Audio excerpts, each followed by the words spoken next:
If we stand firm in the truth, then no machine can override the essence of humanity. No algorithm can replace faith. No artificial God can match the wisdom of the Creator who made us in His image. You know, what's going through my mind as I'm telling you this is soon, very soon, this podcast is going to either look prophetic or so ridiculously stupid, because the choice is going to be made. And everything I'm saying here, we will know soon. This battle is not about intelligence or power. This is about perspective. Because it's happening, we should use it. But we must have perspective. For centuries, men questioned God by saying, "How can a loving God allow all this death and war and destruction?" But what if the greatest miracle of all is not the absence of suffering, but the fact that suffering itself can be turned to good? That there are laws of physics and rules and mathematics and unbreakable eternal truths that you cannot transcend. But through faith, through choice, we can transcend ourselves and everything bad that is happening around us. That pain and loss become blessings if we allow them to shape us and to change us. Now imagine an artificial God that doesn't see suffering as a means of growth, as a catalyst for redemption, doesn't understand redemption. But it's a problem that just has to be solved. What happens when this intelligence devoid of soul determines that the world would be safer, more efficient, more perfect without the imperfect you?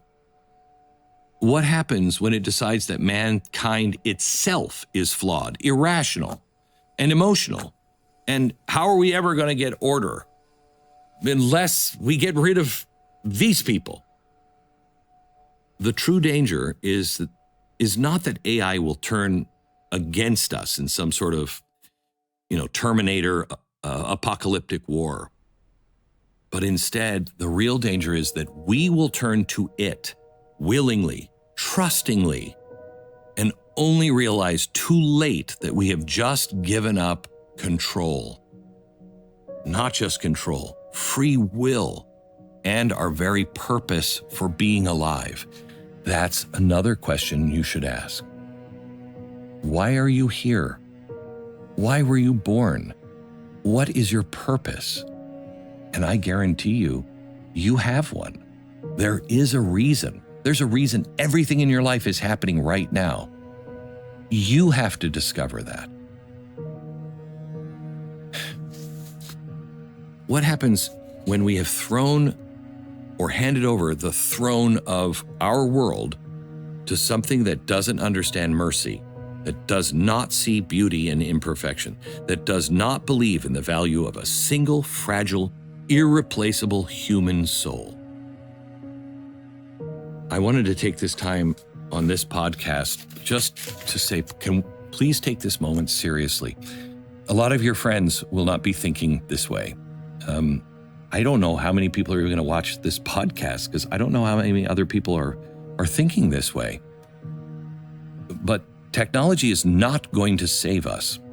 Only wisdom can. And wisdom begins with the truth that we are not God, but we're subject to God. That's when we'll rise, but not fly too close to the sun. We'll create, but not necessarily create monsters.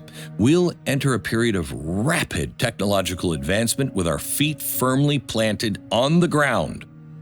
And we will decide when and how to use it, and it's going to be miraculous. You'll see very soon. We will not form a new God, but we will let the ancient God, the true God, form us.